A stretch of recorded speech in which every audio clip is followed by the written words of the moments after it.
Pues la primera explicación de los burdeles militares es el alejamiento del soldado. A más de 10.000 kilómetros de distancia en Indochina hay que compensar la ausencia, la soledad. Pero ¿y en Argelia?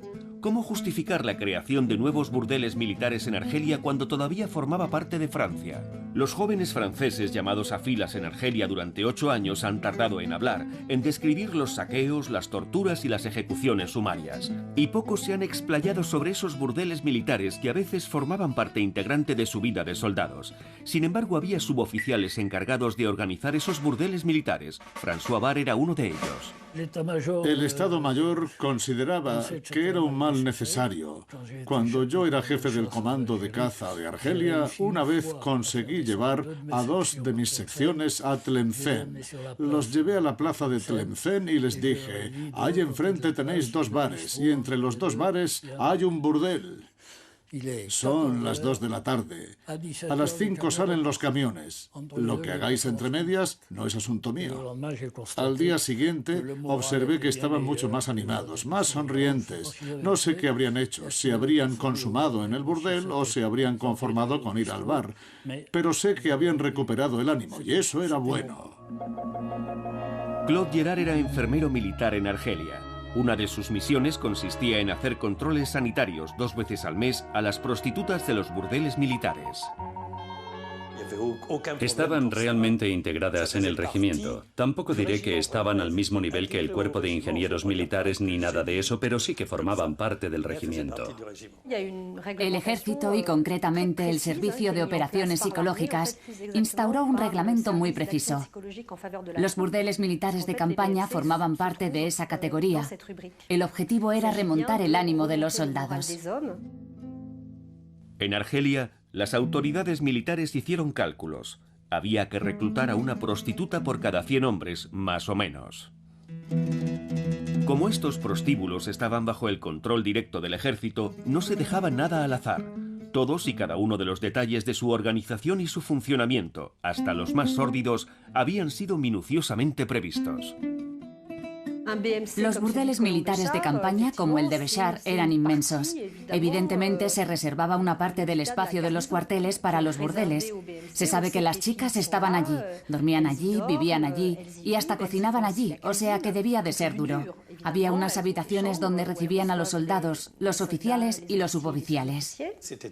Recuerdo que por dentro estaba totalmente cubierto de azulejos verdes. Había un bar y 2 o 3 habitaciones. Había 2 regimientos, el segundo regimiento de cazadores africanos, que era el mío, y el tercero de coraceros, que era el otro regimiento. Eso eran varios cientos de hombres, y las chicas tenían mucho trabajo. Unos 60 polvos diarios. Era como ir al matadero. Cuando les tocaba trabajar, hablando en plata, echaban un polvo cada 10 minutos.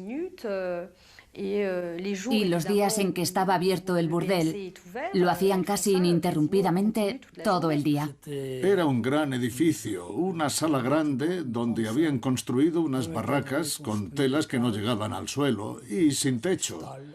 Estaban solo cerradas con unas cortinas. Debían de medir un poco más de 2 metros por 3. No había agua corriente. Tenían jarras y palanganas, una cama y una mesita. Todo muy escueto. Y el personal femenino eran mujeres de una cierta edad. Quizá estuvieran bien para los tiradores senegaleses, pero nada más verlas, mi capitán dijo, esto no es lo suficientemente glamuroso para mis soldaditos. Hay un reglamento muy preciso en relación con las tarifas, por supuesto. Con el número de horas de trabajo al día, o con la rotación entre soldados, oficiales y suboficiales, porque nunca frecuentaban juntos a las mujeres. Los soldados rasos tenían el primer nicho horario. Los suboficiales tenían el siguiente, después de medianoche. Y si los oficiales honraban a Madame Zobeida con su presencia, eran recibidos el resto de la noche. Después de varias semanas pateando el desierto, siempre se agradece una semanita en Argel. Esta realidad dista de lo que el ejército accede a enseñar cuando habla del ocio de sus hombres en Argelia.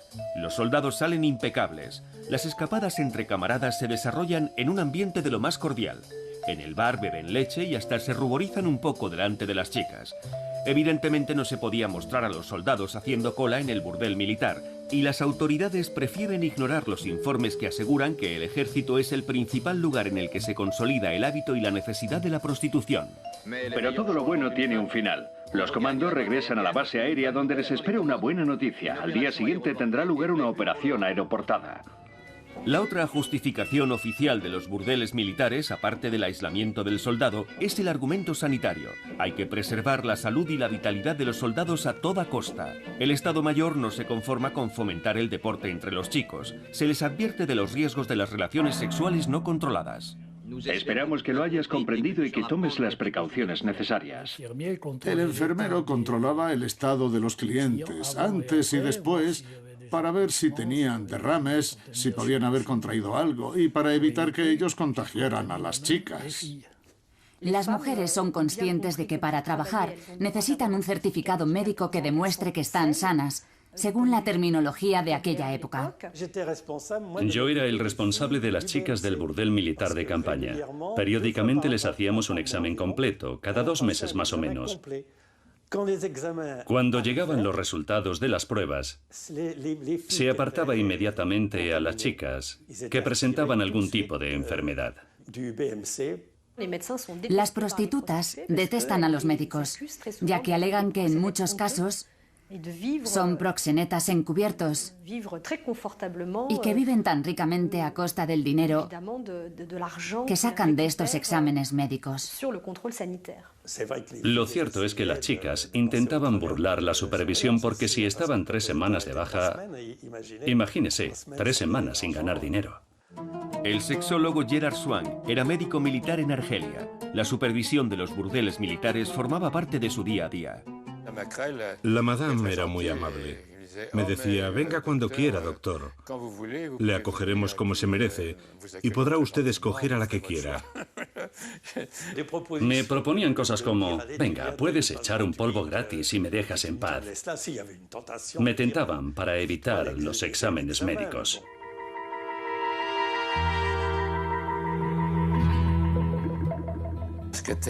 Lo gracioso era ver llegar a esas señoras a los exámenes, con la vagina y el cuello del útero, no diría como los chorros del oro, pero tan desgastados que era muy difícil encontrar material para hacerles un frotis.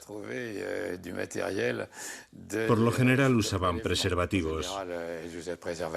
Creo que además debían de usar algún tipo de material abortivo, por lo que si una de ellas se quedaba embarazada, siempre había una compañera que podía ocuparse de ella y ayudarla a interrumpir el embarazo lo antes posible.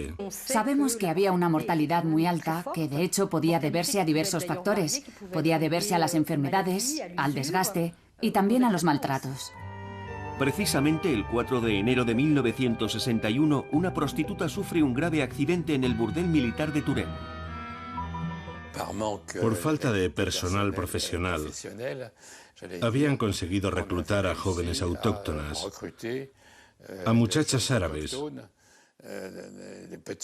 usando medios más o menos dudosos, lo que dio pie a una serie de escándalos, porque entre ellas había menores. Pero todo aquello se acabó tapando.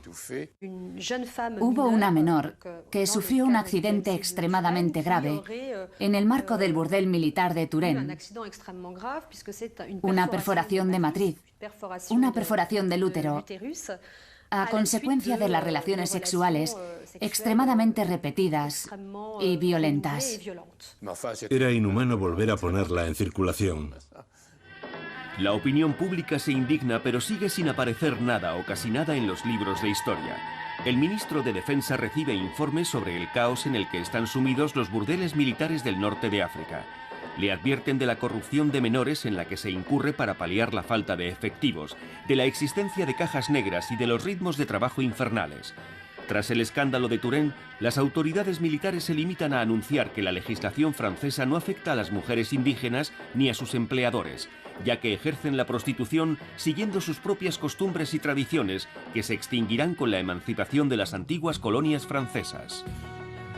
Paralelamente, Francia se enfrenta a una demanda cada vez mayor de mujeres por parte de los soldados. Y es que hasta 1966, en el marco de la OTAN, el ejército americano dispuso de bases como aquí, en Évreux. Este hecho modificó considerablemente la atmósfera de la apacible prefectura del departamento de Eure.